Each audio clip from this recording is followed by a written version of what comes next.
Глава 1 книги Есфирь. И было во дни Артаксеркса. Этот Артаксеркс царствовал над 127 областями от Индии до Эфиопии. В то время как царь Артаксеркс сел на царский престол свой, что в Сузах, городе престольном, в 3-й год своего царствования он сделал пир для всех князей своих и для служащих при нем, для главных начальников войска персидского и медийского, и для правителей областей своих, показывая великое богатство царства своего и отличный блеск величия своего в течение многих дней, 180 дней. По окончании сих дней сделал царь для народа своего, находившегося в престольном городе Сузах, от большого до малого, пир 7-дневный на садовом дворце дома царского. Белые бумажные яхонтового цвета шерстяные ткани, прикрепленные весонными и пурпуровыми шнурками, висели на серебряных кольцах и мраморных столбах. Золотые и серебряные ложа были на помосте, устланном камнями зеленого цвета, и мрамором, и перламутром, и камнями черного цвета. Напитки подаваемы были в золотых сосудах и сосудах разнообразных, ценою в 30 тысяч талантов. И вина царского было множество по богатству царя. Питье шло чинно, никто не принуждал, потому что царь дал такое приказание всем управляющим в доме его, чтобы делали по воле каждого. И царица Астинь сделала также пир для женщин в царском доме царя Артаксеркса.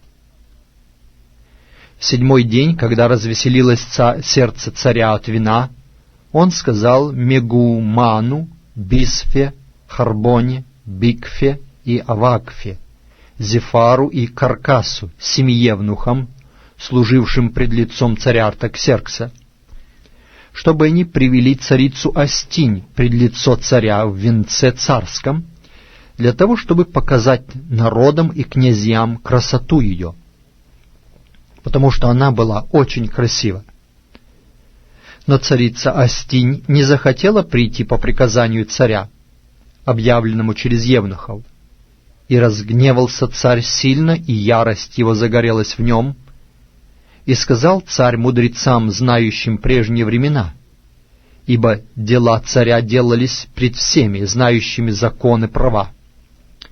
Приближенными же к нему тогда были Каршена, Шефар, Адмафа, Фарсис, Мерес, Марсена, Мемухан, 7 князей персидских и медийских, которые могли видеть лицо царя и сидели первыми в царстве.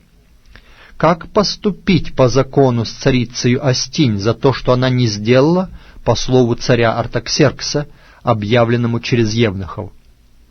И сказал Мемухан перед лицом царя и князей: не перед царем одним виновна царица Астинь, а перед всеми князьями и перед всеми народами, которые по всем областям царя Артаксеркса. Потому что поступок царицы дойдет до всех жен, и они будут пренебрегать мужьями своими и говорить: царь Артаксеркс велел привести царицу Астинь пред лицо свое, а она не пошла. Теперь княгини персидские и медийские, которые услышат о поступке царицы, будут тоже говорить всем князьям царя, и пренебрежение и огорчение будет довольно. Если благоугодно царю, пусть выйдет от него царское постановление и впишется в законы персидские и медийские, и не отменяется о том, что Астинь не будет входить пред лицо царя Артаксеркса, а царское достоинство ее царь передаст другой, которая лучше ее. Когда услышат об этом постановлении царя, который разойдется по всему царству его, как оно невелико, тогда все жены будут почитать мужей своих от большого до малого. И угодно было слово это в глазах царя и князей, и сделал царь по слову Мемухана.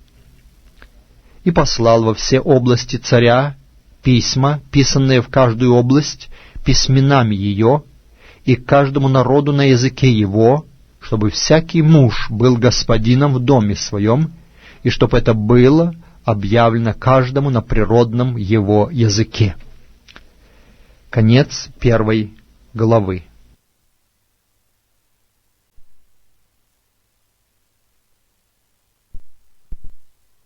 Глава 2 книги Есфирь. После этого, когда утих гнев царя Артаксеркса, он вспомнил об Астинь и о том, что она сделала, и что было определено о ней. И сказали отроки царя, служившие при нем, пусть бы поискали царю молодых красивых девиц, и пусть бы назначил царь наблюдателей во все области своего царства, которые собрали бы всех молодых девиц красивых видом в престольный город Сузы, в дом жен под надзор Гегая, царского евнуха, стража жен, и пусть бы выдавали им притирание. И девица, которая понравится глазам царя, пусть будет царицей вместе Астинь. И угодно было слово это в глазах царя, и он так и сделал.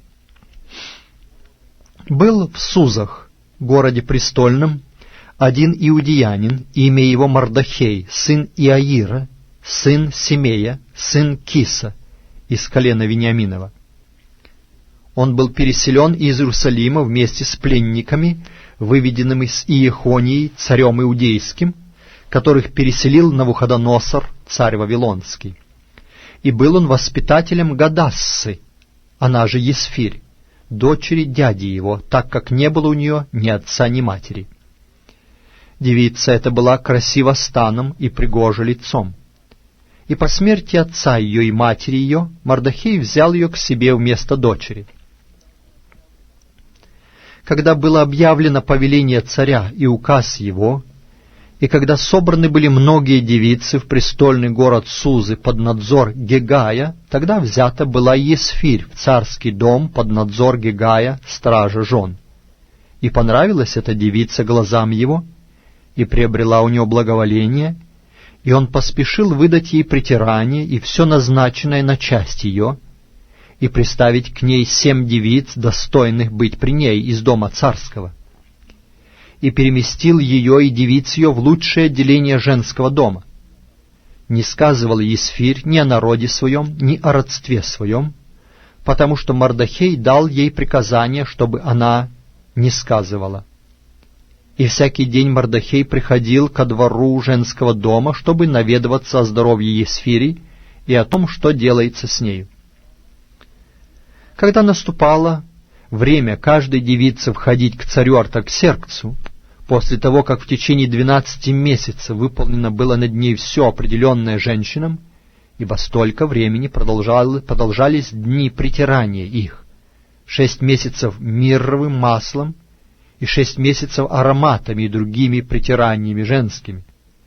Тогда девица входила к царю. Чего бы она ни потребовала, ей давали все для выхода из женского дома в дом царя.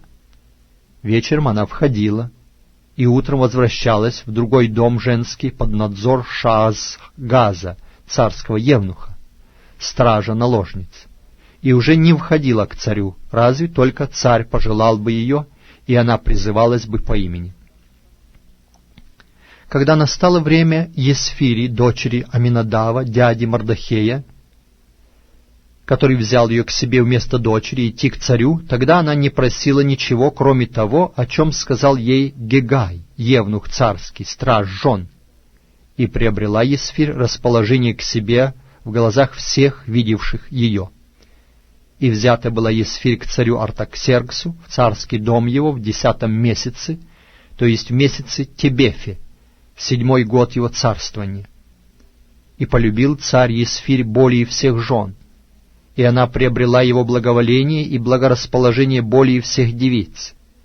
И он возложил царский венец на голову ее и сделал ее царицею на место Астинь. И сделал царь большой пир для всех князей своих и для служащих при нем, пир ради Есфири, и сделал льготу областям и раздал дары с царственной щедростью.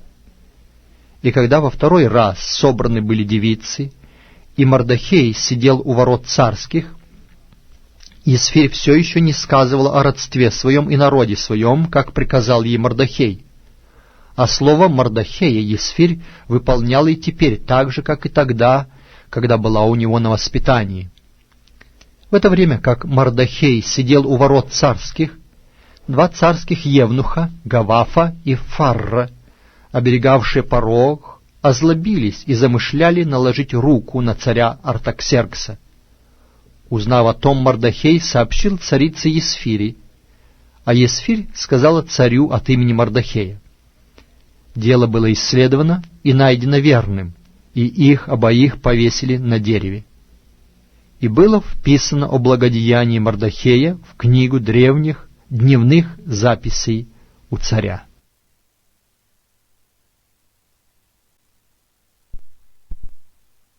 Глава 3. Книга Есфирь. После этого возвеличил царь Артаксеркс Амана, сына Амадафа, вугиянина, и вознес его, и поставил седалище его выше всех князей, которые у него. И все служащие при царе, которые были у царских ворот, кланялись и падали ниц пред Аманом, ибо так приказал царь. А Мардохей не кланялся, не падал ниц. И говорили служащие при царе, которые у царских ворот, Мардохею: «Зачем ты приступаешь повеление царское?» И как они говорили ему каждый день, а он не слушал их, то они донесли Аману, чтобы посмотреть, устоит ли в слове своем Мардохей, ибо он сообщил им, что он иудеянин. И когда увидел Аман, что Мардохей не кланяется и не падает ниц перед ним, то исполнился гнева Аман. И показалось ему ничтожным наложить руки на одного Мардохея. Но так как сказали ему, из какого народа Мардохей, то задумал Аман истребить всех иудеев, которые были во всем царстве Артаксеркса, как народ Мардохеев. В первый месяц, который есть месяц Нисан, в 12-й год царя Артаксеркса, бросали пур, то есть жребий, перед лицом Амана изо дня в день и из месяца в месяц, и пал жребий на 12-й месяц, то есть на месяц Адар. И сказал Аман царю Артаксерксу: «Есть один народ, разбросанный и рассеянный между народами по всем областям царства твоего. Законы их отличны от законов всех народов, и законов царя они не выполняют, и царю не следует так оставлять их. Если царю благоугодно, то пусть будет предписано истребить их, и 10 000 талантов серебра я отвешу в руки приставников, чтобы внести в казну царскую». Тогда снял царь перстень свой с руки своей и отдал его Аману, сыну Амадафа, вугиянину, чтобы скрепить указ против иудеев. И сказал царь Аману: «Отдаю тебе это серебро и народ, поступи с ними, как тебе угодно». И призваны были песцы царские в первый месяц, в 13-й день его, и написано было, как приказал Аман, к сатрапам царским и к начальствующим над каждой областью, и к князьям у каждого народа, в каждую область письменами ее, и к каждому народу на языке его. Все было написано от имени царя Артаксеркса и скреплено царским перстнем. И посланы были письма через гонцов во все области царя, чтобы убить, погубить и истребить всех иудеев, малого и старого, детей и женщин, в один день, в 13-й день 12-го месяца, то есть месяца Адара, и имение их разграбить. Список с указа отдать в каждую область, как закон, объявляемый для всех народов, чтобы они были готовы к тому дню. Гонцы отправились быстро, с царским повелением. Объявлен был указ и в Сузах, престольном городе, и царь, и Аман сидели и пили, а город Сузы был в смятении. Глава 4 книги Есфирь.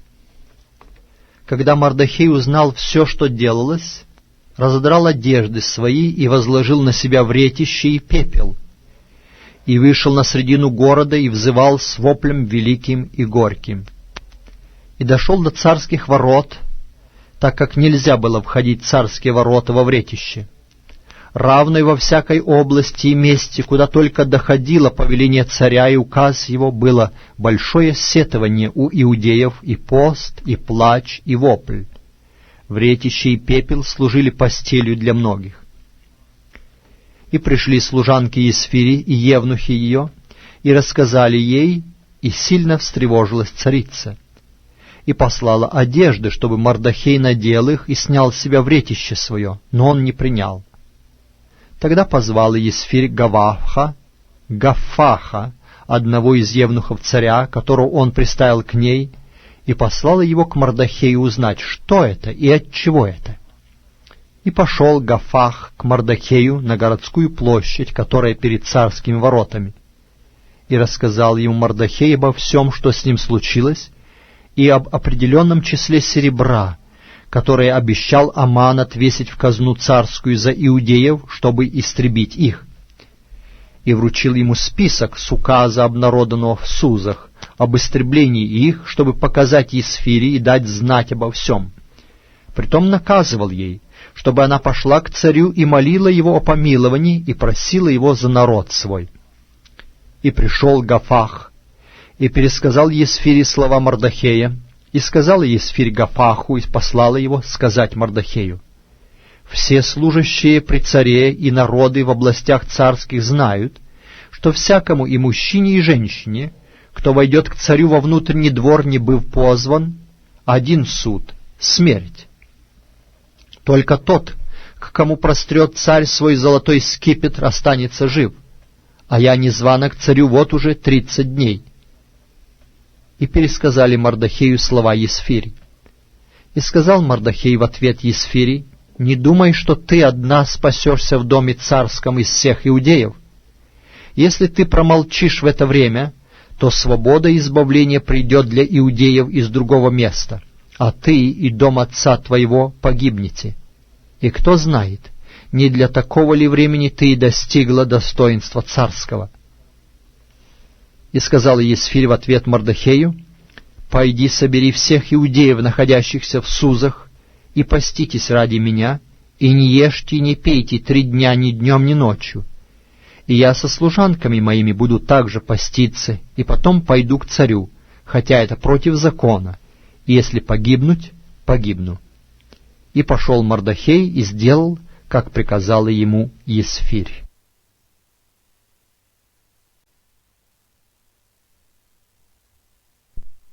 Глава 5 книги Есфирь. На 3-й день Есфирь оделась по-царски, и стала она на внутреннем дворе царского дома перед домом царя. Царь же сидел тогда на царском престоле своем в царском доме прямо против входа в дом. Когда царь увидел царицу Есфирь, стоящую на дворе, она нашла милость в глазах его, и простер царь к Есфири золотой скипетр, который был в руке его, и подошла Есфирь и коснулась конца скипетра. И сказал ей царь: «Что тебе, царица Есфирь, и какая просьба твоя? Даже до полуцарства будет дано тебе». И сказала Есфирь: «Если царю благоугодно, пусть придет царь с Аманом сегодня на пир, который я приготовила ему». И сказал царь: «Сходите скорее за Аманом, чтобы сделать по слову Есфири». И пришел царь с Аманом на пир, который приготовила Есфирь. И сказал царь Есфири при питье вина: «Какое желание твое, оно будет удовлетворено, и какая просьба твоя, хотя бы до полуцарства, она будет исполнена». И отвечала Есфирь и сказала: «Вот мое желание и моя просьба.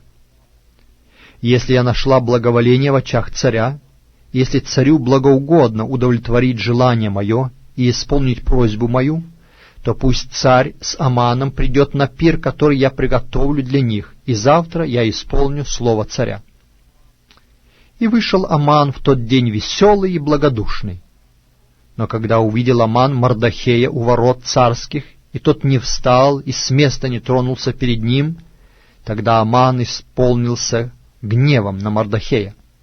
Однако же скрепился Аман, а когда пришел в дом свой, то позвал послал позвать друзей своих и Зереш, жену свою, и рассказал им Аман о великом богатстве своем, и о множестве сыновей своих, и обо всем том, как возвеличил его царь, и как вознес его над князьями и слугами царскими. И сказал Аман: да и царица Есфирь никого не позвала с царем на пир, который она приготовила, кроме меня. Так и на завтра я зван к ней с царем.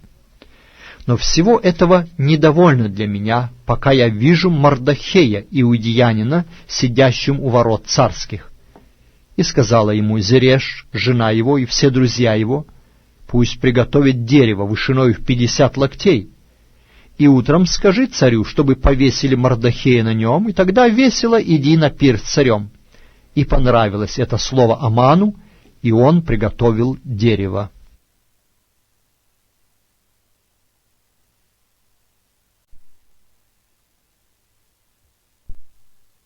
Глава 6 книги Есфирь.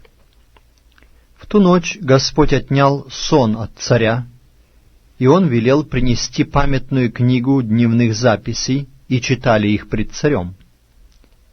И найдено записанным там, как донес Мардохей на Гавафу и Фарру, 2 евнухов царских, оберегавших порог, которые замышляли наложить руку на царя Артаксеркса. И сказал царь: какая дана почесть и отличие Мардохею за это? И сказали отроки царя, служившие при нем: ничего не сделано ему. И сказал царь: кто на дворе? Аман же пришел тогда на внешний двор царского дома поговорить с царем, чтобы повесили Мардохея на дереве, которое он приготовил для него. И сказали отроки царю: вот Аман стоит на дворе. И сказал царь: пусть войдет. И вошел Аман. И сказал ему царь: что сделать бы тому человеку, которого царь хочет отличить почестью? Аман подумал в сердце своем: кому другому захочет царь оказать почесть, кроме меня? И сказал Аман царю: тому человеку, которого царь хочет отличить почестью, пусть принесут одеяние царское, в которое одевается царь, и приведут коня, на котором ездит царь, возложат царский венец на голову его, и пусть подадут одеяние и коня в руку одному из первых князей царских, и облекут того человека, которого царь хочет отличить почестью, и выведут его на коне на городскую площадь, и провозгласят перед ним: так делается тому человеку, которого царь хочет отличить почестью. И сказал царь Аману: тотчас же возьми одеяние и коня, как ты сказал, и сделай это Мардохею иудеянину, сидящему у царских ворот, и ничего не опусти из всего, что ты говорил. И взял Аман одеяние и коня, и облек Мардохея, и вывел его на коне на городскую площадь, и провозгласил перед ним: так делается тому человеку, которого царь хочет отличить почестью. И возвратился Мардохей к царским воротам, Аман же поспешил в дом свой, печальный и закрыв голову. И пересказал Аман Зереше, жене своей, и всем друзьям своим все, что случилось с ним. И сказали ему мудрецы его и Зереш, жена его: если из племени иудеев Мардохей, из-за которого ты начал падать, то не пересилишь его, а, наверно, падешь перед ним. Они еще разговаривали с ним, как пришли евнухи царя и стали торопить Амана идти на пир, который приготовила Есфирь.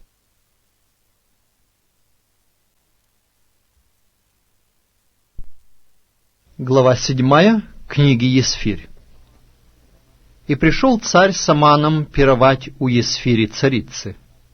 И сказал царь Есфири также и в этот 2-й день во время пира: какое желание твое, царица Есфирь, оно будет удовлетворено, и какая просьба твоя? Хотя бы до полцарства она будет исполнена. И отвечала царица Есфирь и сказала: если я нашла благоволение в очах твоих, царь, если царю благоугодно, то да будут дарованы мне жизнь моя по желанию моему и народ мой по просьбе моей, ибо проданы мы, я и народ мой, на истребление, убиение и погибель. Если бы мы проданы были в рабы и рабыни, я молчала бы, хотя враг не вознаградил бы ущерба царя». И отвечал царь Артаксеркс, и сказал царице Есфире: «Кто это такой, и где тот, который отважился в сердце своем сделать так?» И сказала Есфирь: «Враг и неприятель — этот злобный Аман». И Аман затрепетал пред царем и царицей. И царь встал во гневе своем с пира и пошел в сад при дворце. Аман же остался умолять о жизни своей царицу Есфирь, ибо видел, что определена ему злая участь от царя. Когда царь возвратился из сада при дворце в дом пира, Аман был припавшим к ложу, на котором находилась Есфирь. И сказал царь: «Даже и насиловать царицу хочет у меня в доме?» Слово вышло из уст царя, и накрыли лицо Аману. И сказал Харбона, один из евнухов при царе: «Вот и дерево, которое приготовил Аман для Мордохея, говорившего доброе для царя, стоит у дома Амана, вышиною в 50 локтей». И сказал царь: «Повесьте его на нем». И повесили Амана на дереве, которое он приготовил для Мордохея, и гнев царя утих.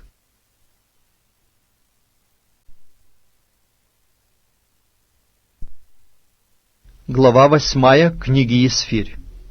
В тот день царь Артаксеркс отдал царице Есфире дом Амана, врага иудеев.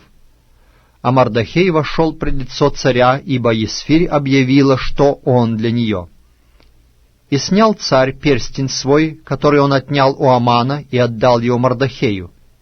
Есфирь же поставила Мордохея смотрителем над домом Амана.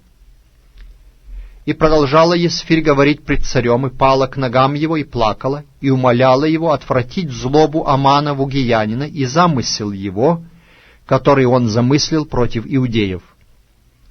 И простер царь к Есфире золотой скипетр, и поднялась Есфирь, и стала пред лицом царя, и сказала: «Если царю благоугодно, если я нашла благоволение пред лицом его, и справедливо дело это пред лицом царя, и нравлюсь я очам его, то пусть было бы написано, чтобы возвращены были письма по замыслу Амана, сына Амадафа вугиянина, писанные им об истреблении иудеев во всех областях царя. Ибо как я могу видеть бедствие, которое постигнет народ мой? И как я могу видеть погибель родных моих?»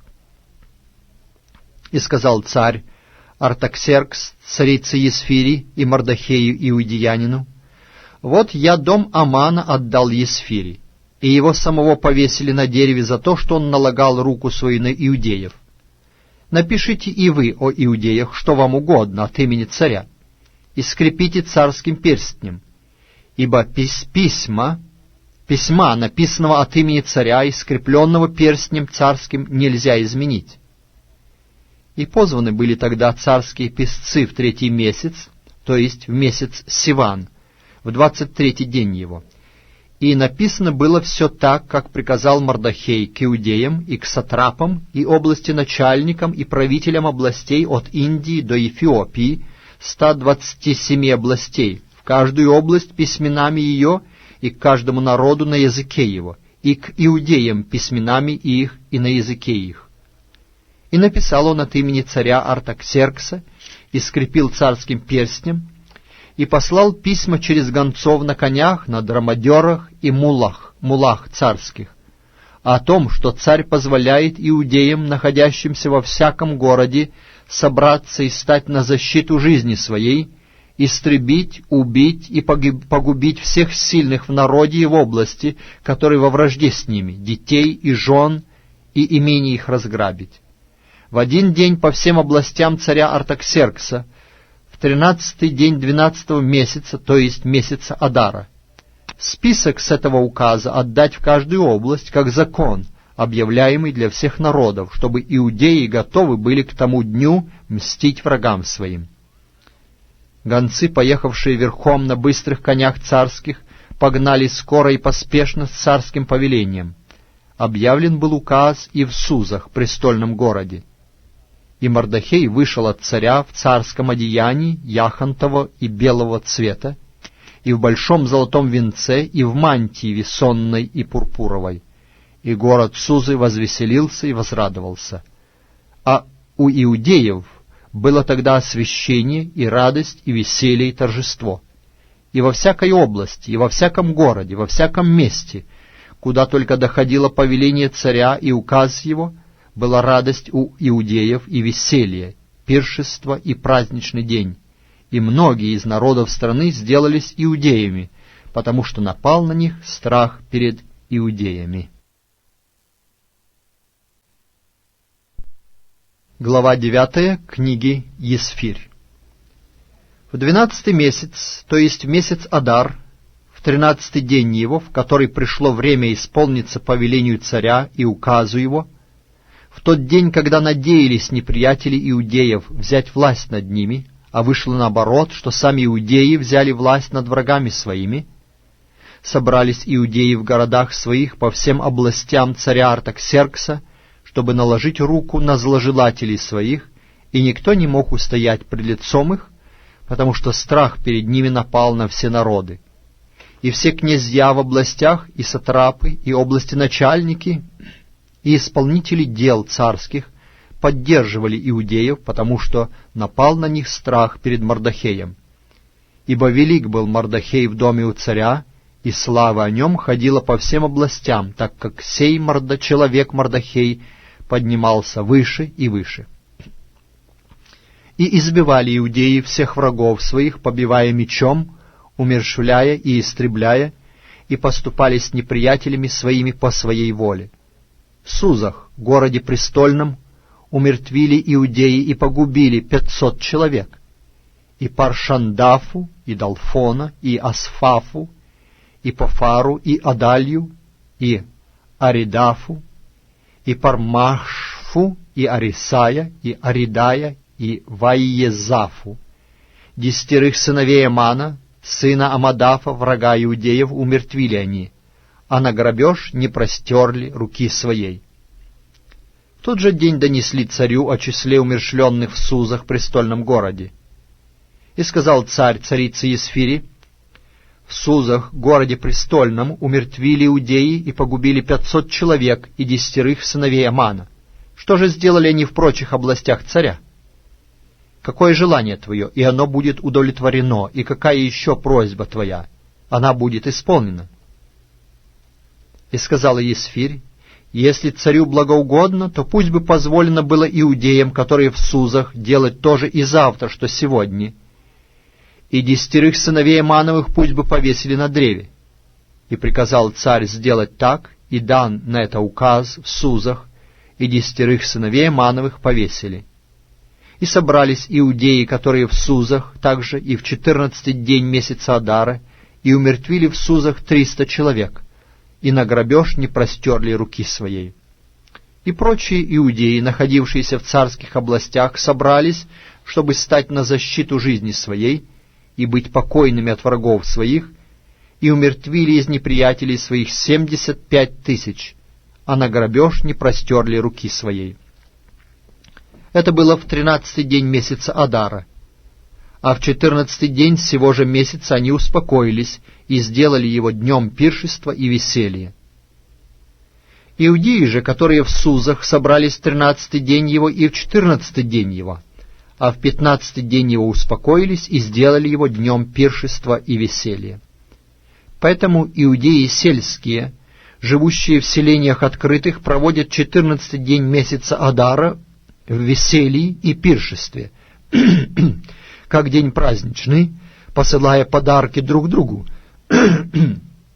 И описал Мордохей эти происшествия и послал письма ко всем иудеям, которые в областях царя Артаксеркса, к близким и к дальним, о том, чтобы они установили каждогодно празднование у себя 14-го дня месяца Аддара и 15-го дня его, как таких дней, в которые иудеи сделались покойны от врагов своих, и как такого месяца, в который превратились у них печаль в радость и сетование в день праздничный, чтобы сделали их днями пиршества и веселья, посылая подарки друг другу и подаяние бедным. И приняли иудеи то, что уже сами начали делать, и о чем Мардохей написал к ним. Как Аман, сын Амадафа, вугиянин, враг всех иудеев, думал погубить иудеев и бросал пур, жребий, о истреблении и погублении их. И как Есфирь дошла до царя, и как царь приказал новым письмом, чтобы злой замысел Амана, который он задумал на иудеев, обратился на голову его, и чтобы повесили его и сыновей его на дереве. Поэтому и назвали эти дни Пурим, от имени Пур. Поэтому, согласно со всеми словами сего письма и с тем, что сами видели и до чего доходило у них, постановили иудеи и приняли на себя и на детей своих, и на всех, присоединяющихся к ним неотменно, чтобы праздновать эти 2 дня по предписанному о них и в свое для них время каждый год, и чтобы дни эти были памятны и празднуемы во все роды, в каждом племени, в каждой области и в каждом городе, и чтобы дни эти Пурим не отменялись иудеев, и память о них не исчезла у детей их. Написала также царица Есфири, дочь Абихаила, и Мардохей иудеянин со всей настойчивостью, чтобы исполняли это новое письмо о Пуриме. И послали письма ко всем иудеям, 127 областей царства от Артаксерксова, со словами мира и правды, чтобы они твердо наблюдали эти дни Пурим в свое время, какое установил о них Мардохей иудеянин и царица Есфирь, и как они сами назначали их для себя и для детей своих в дни посещения и воплей. Так повеление Есфири подтвердило это слово о Пуриме, и оно вписано в книгу.